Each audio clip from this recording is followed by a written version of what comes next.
Wow! The useless soldier finally showed up.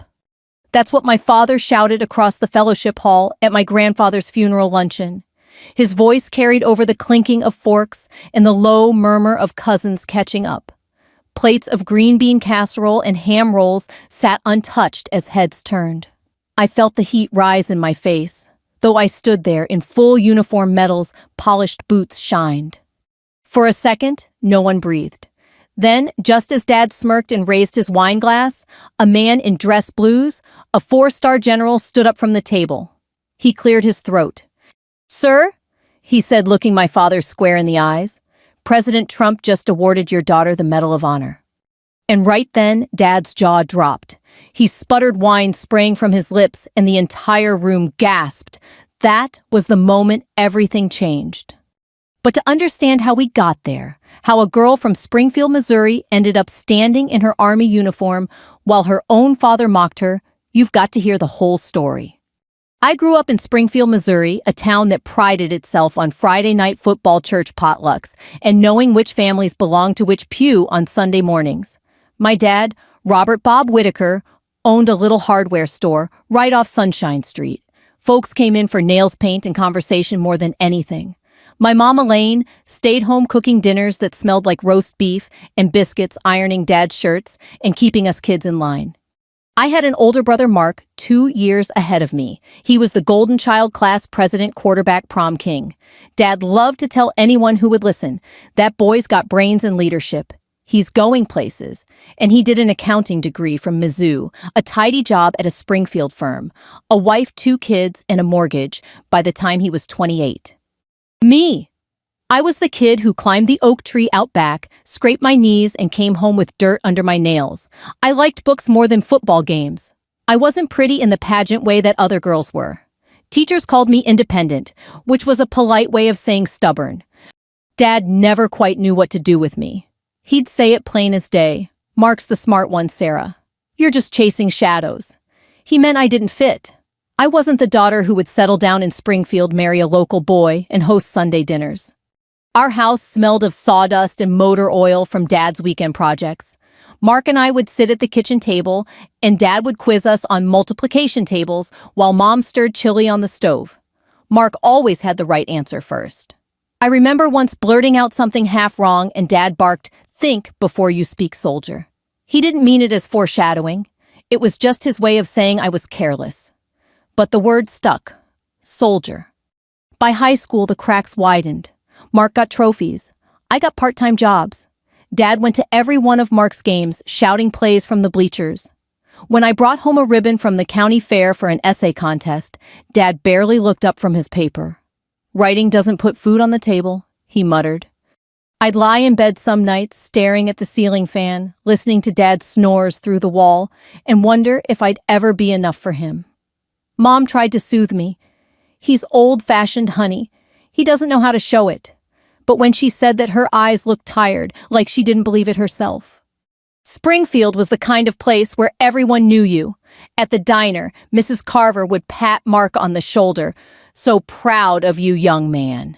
Then she'd glance at me and say, "You keeping out of trouble, Sarah." I learned to smile and nod even when it burned. The Vietnam veterans at the American Legion would sit outside smoking trading stories. Dad sometimes joined them. I'd catch pieces of their talk about jungles, firefights, and friends who didn't come home. I saw a different side of him there, quieter, respectful, but he never shared that side with me. With me, it was always commands, critiques, or silence. Looking back, I think Dad's disappointment hardened into habit. He didn't know how to see me, except in comparison to Mark. And Mark thrived under the praise, which made me shrink further into myself. Still, even then, I had a spark, a restless urge to prove something, to step outside of Springfield, outside of Dad's shadow, and show I could stand on my own 2 feet. The summer before senior year, I watched planes carve contrails across the Missouri sky and thought, maybe my life isn't here.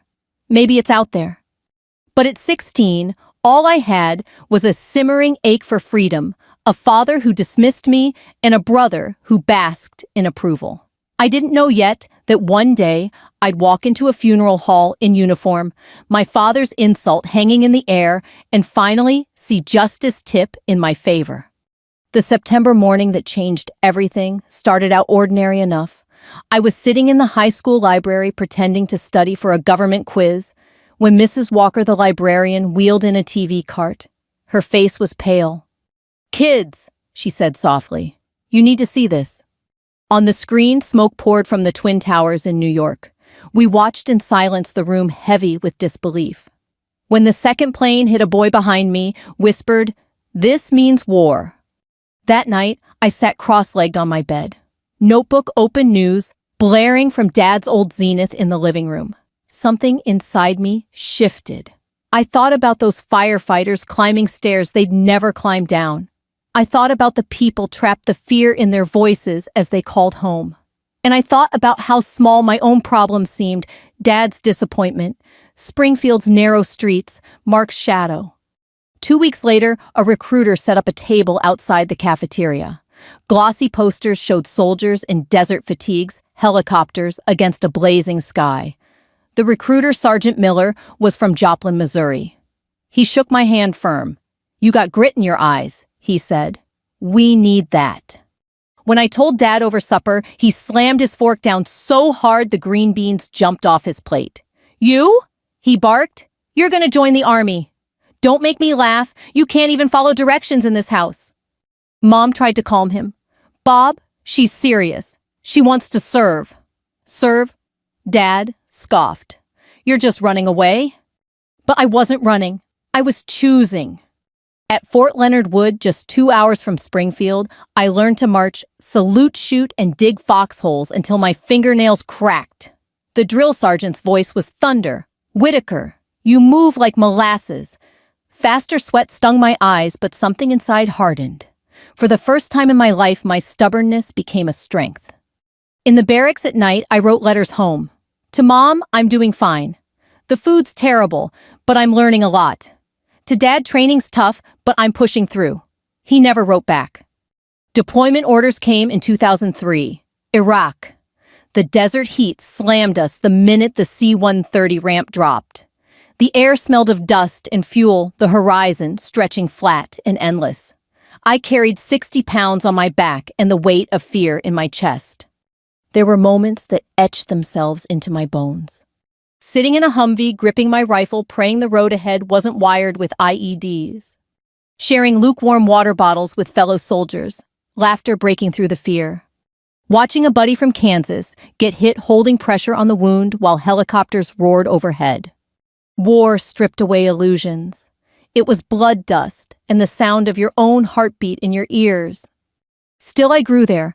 I learned leadership, learned to trust my instincts, learned that courage wasn't the absence of fear, but moving anyway. Back home, life went on.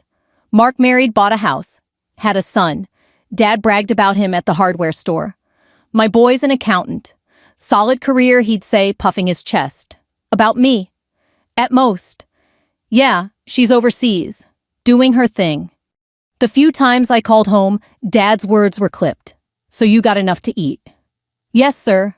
"Well, keep your head down. Don't go looking for trouble." That was his way of saying he cared, maybe. But it never sounded like pride. Mom's voice was softer. "We miss you, Sarah. The house feels quiet without you. Your dad? Well, you know him. He worries." I clung to those calls even when the line crackled and cut out. After 2 tours, I came back leaner, sharper, carrying both scars and medals. Springfield hadn't changed much, same diner. Same church bells, but I had.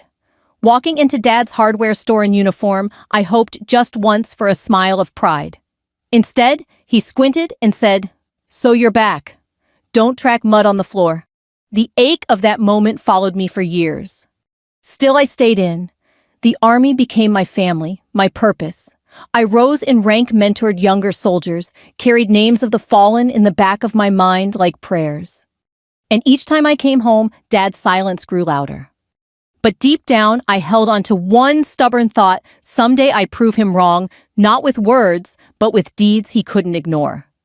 Coming home on leave should have felt like walking into warmth, Mom's cooking, Dad's handshake, maybe a welcome back sign taped to the front porch.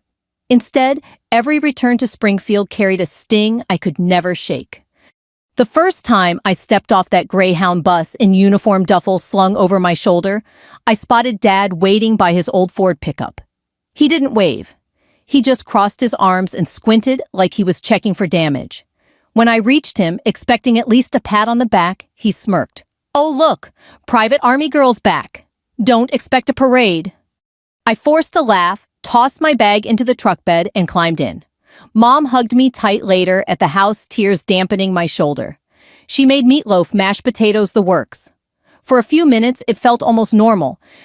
But then Mark came over. He was wearing a new suit fresh from some big client meeting. Dad beamed at him like a spotlight. "Your brother just landed a huge account," Dad announced at the table. "That's real work. That's stability." Mark smiled, slicing into his steak. "I just do what I can." I wanted to tell them about convoy duty, about how I'd patched up a buddy after an ambush, but the words stuck. I knew Dad wouldn't hear them as anything more than stories. The next leave, it was the same.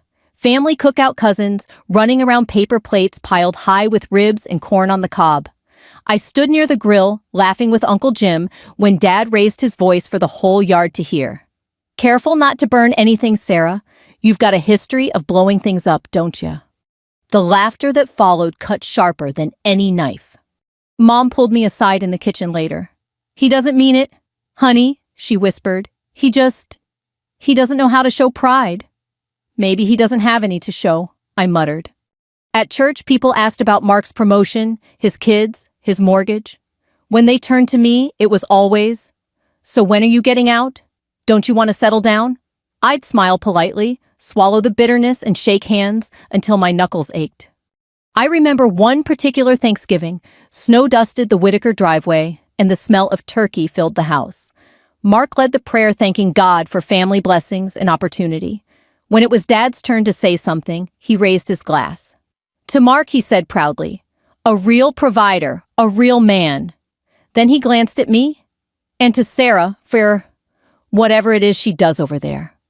The table chuckled. I set my fork down slowly, my face burning. Mom shot me a look, half apology, half plea to keep the peace. So I did. I bit my tongue. Later that night, I sat out in the porch swing, breath fogging in the cold. I could hear laughter inside Dad's booming voice, telling one of his Legion stories. I thought about how many times I'd stared death in the face overseas, how I'd seen courage and loss up close, and yet here in my own family, I was still the butt of a joke. Each leave grew heavier. I'd bring back gifts from overseas, scarves from Baghdad markets, coins I'd carried on patrol. Dad would glance at them, then shove them in a drawer. Meanwhile, Mark's kids' crayon drawings got framed on the fridge. It wasn't jealousy, not exactly. It was something more hollow. A hunger to be seen. One Sunday, I wore my uniform to church, hoping maybe that would shift something. Maybe the ribbons on my chest would speak where my words couldn't. After service, as folks mingled in the fellowship hall, Dad clapped Mark on the back and said loud enough for the pastor to hear, "This one's the pride of my life." He didn't even glance my way. I walked home that day with my boots clicking on the sidewalk, feeling like I'd never be more than a shadow in Dad's eyes. Still, I kept showing up. For Mom, for family, for the little part of me that hoped things might change. But the truth was, every cold shoulder, every cutting remark, every laugh at my expense was carving a scar I couldn't hide. I didn't know then that someday in that same fellowship hall, Dad would go too far, and the tables would finally turn. The night we were ambushed in Afghanistan, the sky looked like charcoal smeared with sparks. Our convoy had just left a village outside Kandahar when the first explosion hit. The Humvee in front of me jolted, metal shrieking as flames burst upward. My ears rang so loud it felt like the world had gone underwater. "Contact left," someone shouted. I dropped to the dirt, heart pounding like it wanted out of my chest. Bullets snapped overhead, chipping stone walls. I could taste grit in my mouth, dry and metallic. Training took over. I crawled to Private Lopez, who was bleeding from his leg. His eyes were wide, his breath ragged. "Stay with me, Ricky," I said, pressing my hand against the wound. "You're not going anywhere tonight." Rounds kept cracking. I yelled for cover fire, dragged him behind what was left of a burned-out truck, and went back for the others. I don't remember every detail, just flashes. Pulling one man by his vest, shouting until my voice broke, the smell of burning rubber, the sting of smoke in my eyes. By the time the shooting stopped, 3 soldiers were down. 2 would live because of what we did in those frantic minutes. 1 didn't make it. His name was Corporal James Pruitt from Kansas City, father of 2. I still see his face when I close my eyes. The report later called my actions extraordinary courage under fire. Me, I just thought of it as what had to be done. You don't leave your people behind. Period. Weeks later, my CO called me into his office. The air conditioner rattled against the desert heat. He stood, handed me a folder, and said, "Sergeant Whitaker, you've been nominated for the Medal of Honor." I stared at him, my throat tight. "Sir, I was just doing my job." "That's what every real hero says," he replied. When the news came through months later that the award had been approved, I didn't tell anyone. Not Dad, not Mom, not even Mark. Why? Because I knew how it would go. Mark would make a joke. Dad would grunt. Mom would smile weakly, trying to hold the pieces together. And deep down, I didn't want their approval to be tied to a medal or a ceremony. I wanted them to see me without it. But the Army made plans anyway, a ceremony on base dignitaries present. They said President Trump himself would pin the medal. I remember the day clearly, standing at attention, the weight of the ribbon heavy on my chest, the applause of soldiers echoing through the hangar. Trump shook my hand, firmly leaned in and said, "Proud of you. America's proud of you." Cameras flashed, but all I could think was how Dad would shrug if I told him. So I didn't. I tucked the medal in its case, stored it in my footlocker, and went back to work. To me, the honor belonged as much to the ones who didn't come home as it did to me. Months passed, deployments blurred, and I kept the secret.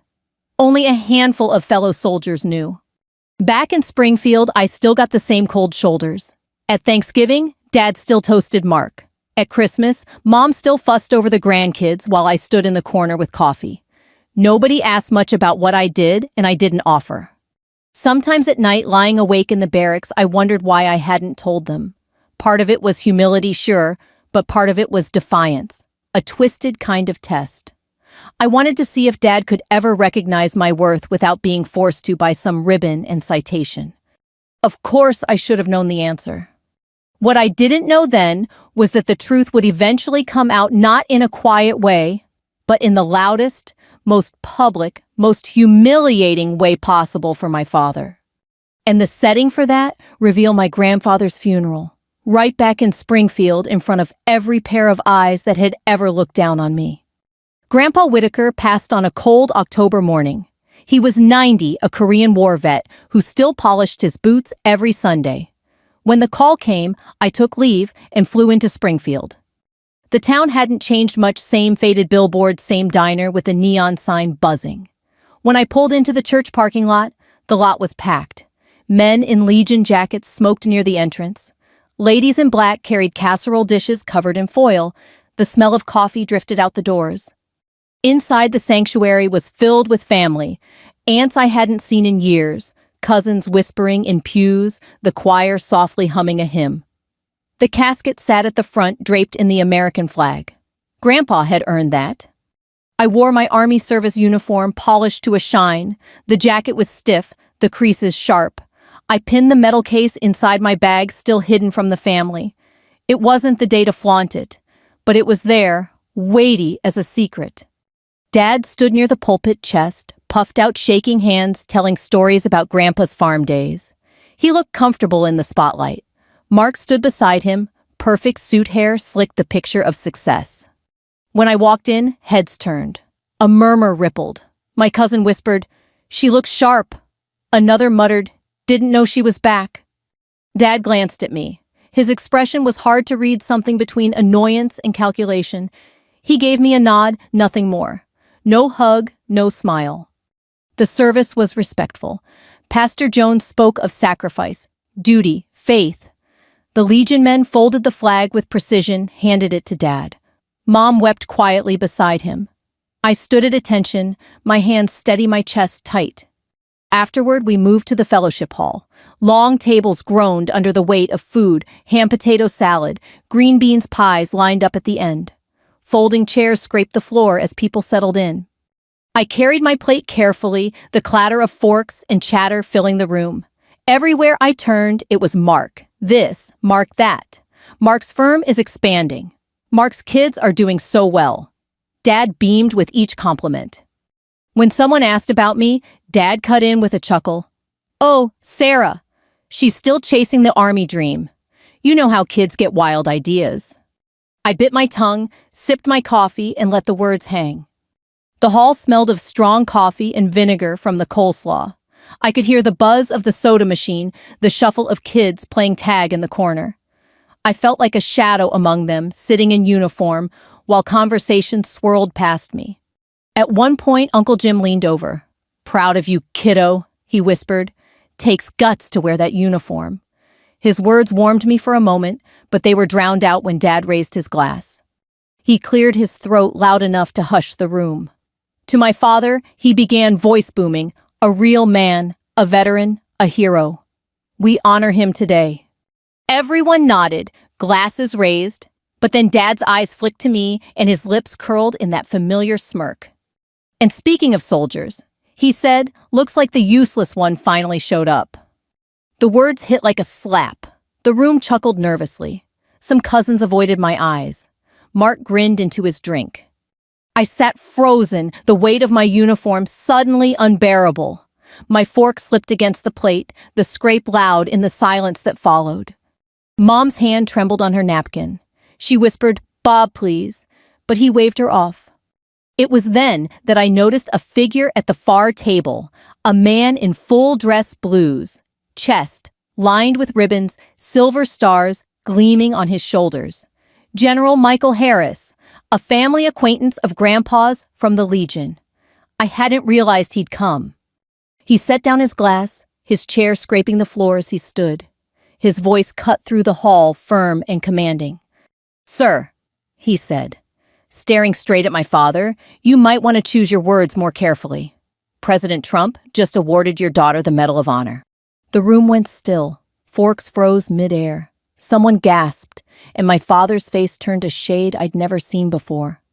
You could have heard a pin drop in that fellowship hall. The words from General Harris hung in the air like smoke after a fire. "President Trump just awarded your daughter the Medal of Honor." Dad's hand froze mid-toast. His wine glass tilted, then tipped. Red splattered across the white tablecloth as he sputtered, coughing, spitting like the words had burned his throat. His cheeks flushed crimson. The silence broke into whispers. "Did he say, Medal of Honor, President Trump?" "Sure." I sat there, my hands folded neatly in my lap, heart hammering so loud I could hear it over the buzz of the soda machine. I wanted to disappear, and yet I wanted to be seen, finally, for who I was. Dad recovered enough to bark, "That can't be true." She'd have told us. His voice cracked on the last word. General Harris didn't blink. "It's true, Bob. I was there. I watched the president pin it on her chest. You might not see it, but America does." Mom's hand went to her mouth, eyes wide with tears she didn't bother hiding. Mark shifted in his chair, jaw tight, a flush creeping up his neck. Dad looked around desperately, as if searching for allies among the relatives. But the cousins who'd laughed at his joke minutes ago suddenly stared at their plates. Aunt Linda muttered, "Lord have mercy," under her breath. Uncle Jim cleared his throat and said firmly, "I believe it." Dad slammed his palm on the table. "She never told us. If it was real, she would have said something." I met his eyes for the first time that afternoon. My voice came out steady, quiet, but strong enough to carry. "Why would I? You never cared to hear." The room went still again. Forks paused midair.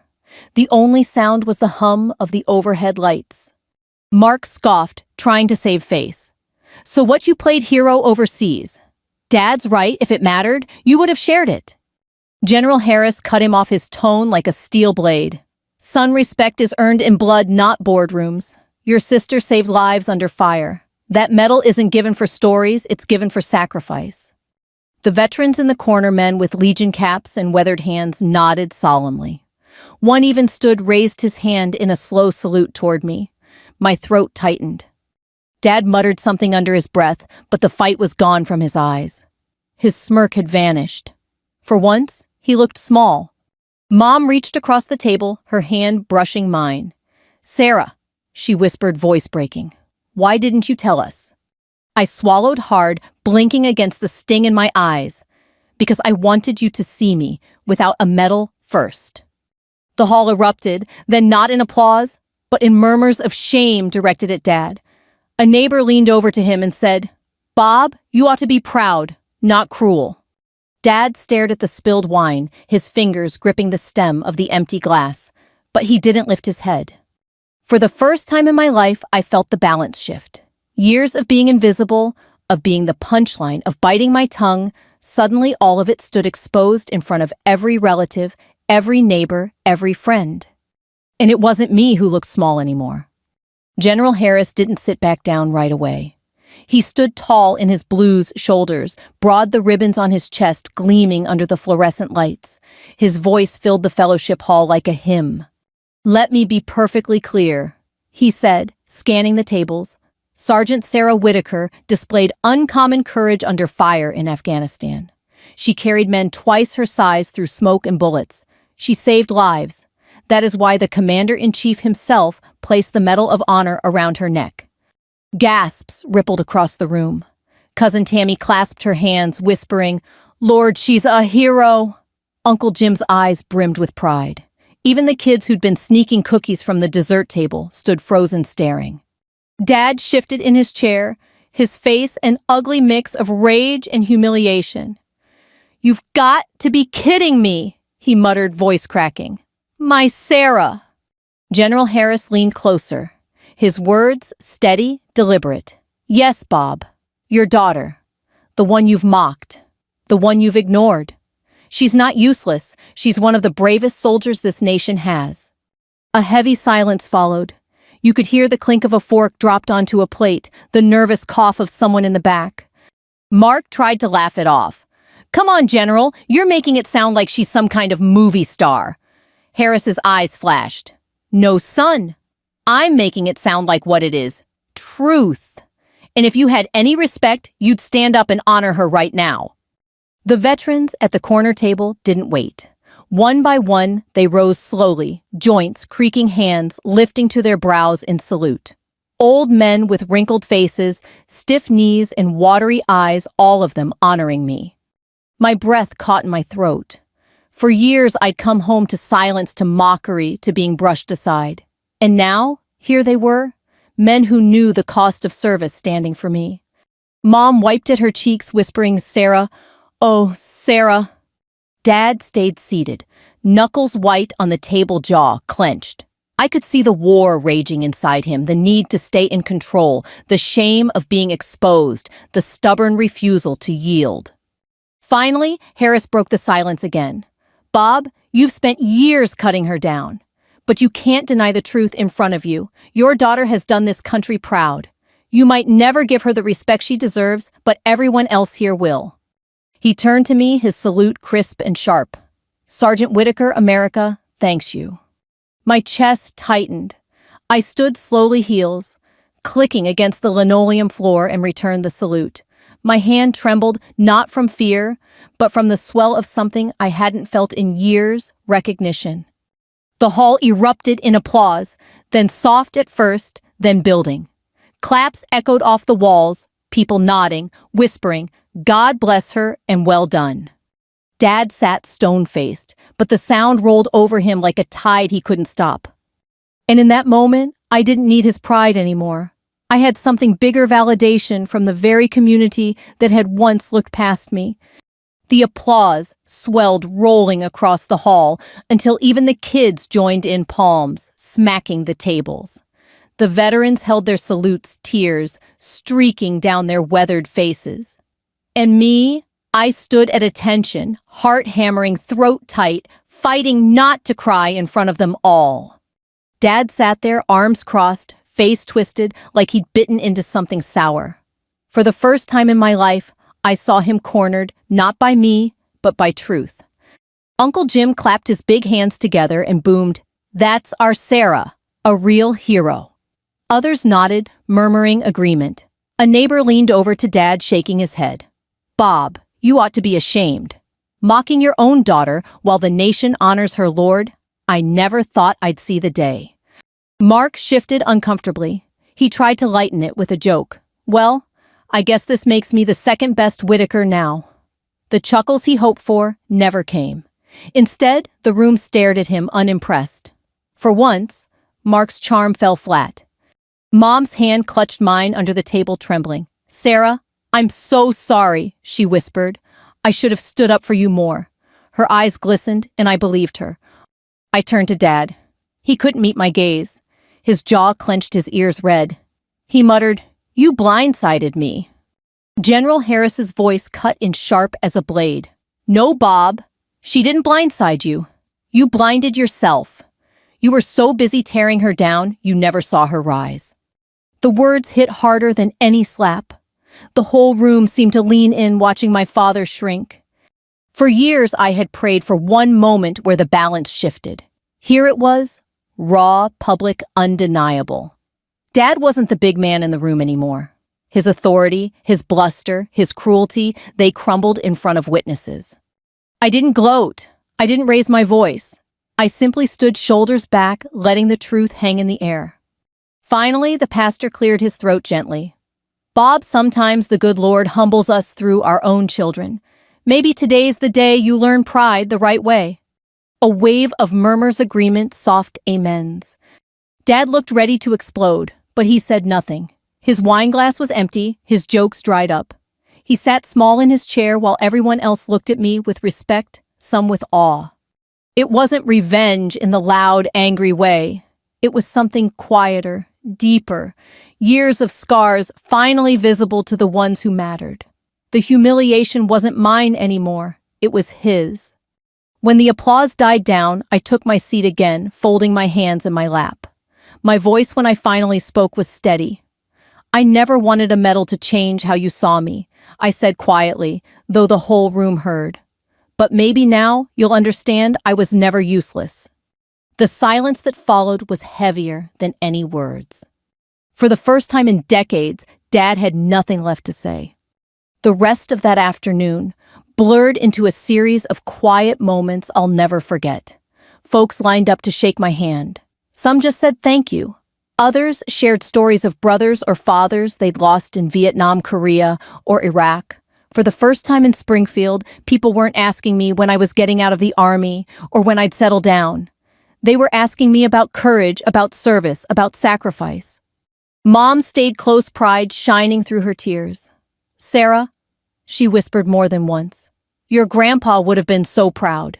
He'd have stood right there with those men saluting." I believed her. "Dad!" He stayed mostly silent. He shuffled around the edges of the room, avoiding my eyes, drowning in a shame of his own making. For years, I had been the one made small. Now he was. And as much as I'd longed for that moment, it didn't taste sweet. It tasted like truth, bitter, but cleansing. Later that evening, I slipped out to the church parking lot. The autumn air crisp, the smell of fallen leaves thick around me. I sat on the hood of my rental car, watching families drift away, casserole dishes carried under arms, kids tugging at their parents' sleeves. General Harris came out his stride, steady despite his years.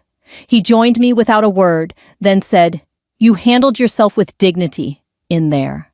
That's the real honor, not the medal, not the applause, but the way you carried yourself." I nodded, the weight of his words settling deep. He was right. The revenge I thought I wanted wasn't in watching my father squirm. It was in knowing I'd stood tall, calm, steady, while truth did the work for me. That night at Mom's house, Dad didn't speak much. He sat in his recliner staring at the muted TV. Once he glanced my way, lips parting like he wanted to say something. But no words came. Maybe they never would. And I realized that was okay. I didn't need his apology anymore. I didn't need his approval. The respect of strangers, the salute of veterans, the tears in my mother's eyes, that was enough. In the weeks that followed, the story spread. Springfield's own Medal of Honor recipient, the papers wrote. At the diner, Mrs. Carver, who once asked if I was keeping out of trouble, now clasped my hand, saying, "We're proud of you, dear." At the hardware store, even Dad's customers gave me nods of recognition when I walked in. Dad never introduced me as my hero daughter. He never bragged about me like he did with Mark. But he never mocked me again either. Silence was the best he could manage, and in its own way, that was victory enough. Because in the end, revenge wasn't about tearing him down. It was about standing tall enough that no insult could touch me anymore. It was about letting truth and honor speak louder than his scorn. I still keep the Medal of Honor in its case tucked away. Sometimes I take it out, run my fingers along the ribbon, and think of Lopez, of Pruitt, of the others who didn't make it home. The medal belongs as much to them as it does to me. And sometimes I think of Dad at that table, wine dripping from his chin, the room applauding his pride, collapsing in front of everyone. That was the day the balance finally shifted. The day I stopped being the useless soldier. The day I became simply myself. If you're listening to this, maybe you felt overlooked. Maybe someone in your life has mocked your choices, belittled your efforts, made you feel small. I want you to remember this. Respect can't be stolen, and dignity doesn't need permission. Sometimes the sweetest revenge is not shouting back, it's living with such honor that truth does the talking for you. So hold your head high, share your story, and if this one spoke to you, take a moment to reflect, share it with someone who needs to hear it, and maybe subscribe for more. Because stories like these remind us, no matter the scars, no matter the years, we can rise.